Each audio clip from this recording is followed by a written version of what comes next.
বিদেশ যাওয়ার কথা কইতেছি কতদিন ধরে, এই ব্যাপারে তো আমার লাগে তুমি কোনো কথাই কও না। আমারে কি তোমরা বিদেশে পাঠাইবা না? তোর মতো আকাই মারে বিদেশে পাঠায়া আমি বিদেশের মাটি কলঙ্কিত করতে পারব না।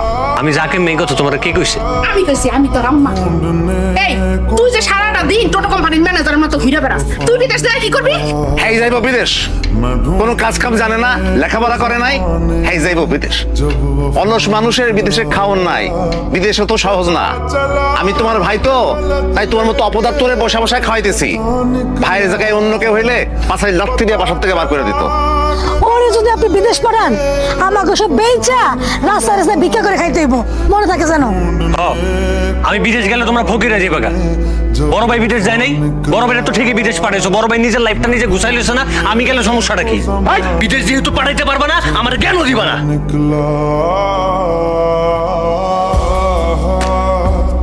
তোমার একটা কথা বলি, কি? আমার বাসা থেকে বিয়ার লেগে অনেক প্রেসার দেয়।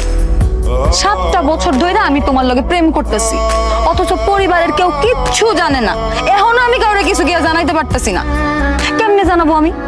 তুমি কিছু করো যে তোমার নিয়ে কমু যে আম্মা আব্বা আমি পোলার লগে বিয়া বসতে চাই। কথা নাই বার্তা নাই, খালি একটা কথা নিয়ে পড়া থাকো, বিদেশ যাবো বিদেশ যাবো বিদেশ যাবো। বিদেশ আমি পছন্দ করি, আমিও চাই তুমি বিদেশে যাও, কিন্তু এখন যেহেতু হইতেছে না, তাই আর কি করবা ক? আমি কয়দিন এমনি বসে থাকুম? তুমি জানো যে আমি এতদিন ধরে বিদেশে যাইতে চাইতেছি। গতকালকে আমার বড় বেলার কথা হচ্ছে, আমার কি কইছে জানো? কইছে কাগজপত্র সব জমা দিয়ে দিচ্ছে, যে কোনো সময় একটা সুখবর হয়ে যেতে পারে। তুমি তুমি কোনো চিন্তাই করো না, একটা বার যদি খালি বিদেশে যাইতে পারি, বিদেশে যাওয়ার পর 3 মাসের মধ্যে তোমার লোক আমার বিয়ে সাথে সবকিছু আমি ফাইনাল করব। তোমার এটা আমি কথা দিলাম। আব্বা, আপনার না টগর নে।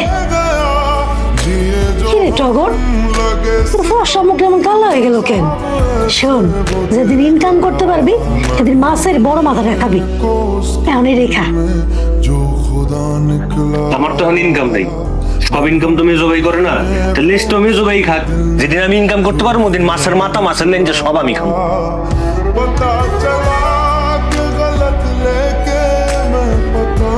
কি ব্যাপার, মস্তির লাগতেছে কে তোমার?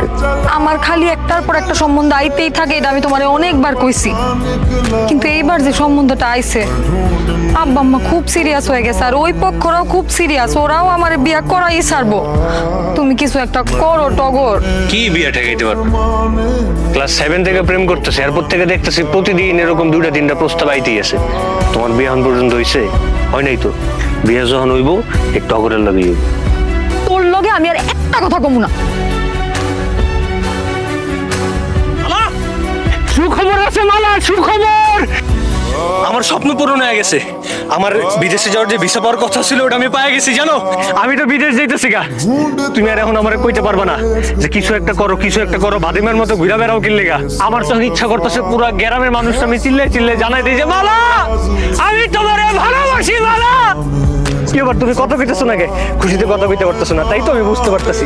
তোমার কাছ থেকে যে এতদিন 50 থেকে 100 টাকা করে জানিছি, এখন আর তোমার আমারে কোনো টাকা দিতে হবে না। এখন তোমার কখন কি লাগবে এটা তুমি আমারে কইবা, আমি তোমার সব ইচ্ছা সব তোমার স্বপ্ন পূরণ করবো।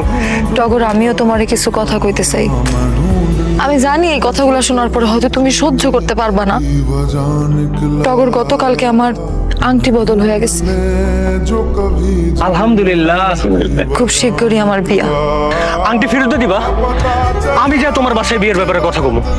দেখো, তুমি সেই ছোট্টবেলা থেকেই জানো আমি আমার পরিবারের উপরে কখনো কোনো কথা কইতে পারি না। আমি ভয় পাই তাদেরকে, এটা তুমি জানো না?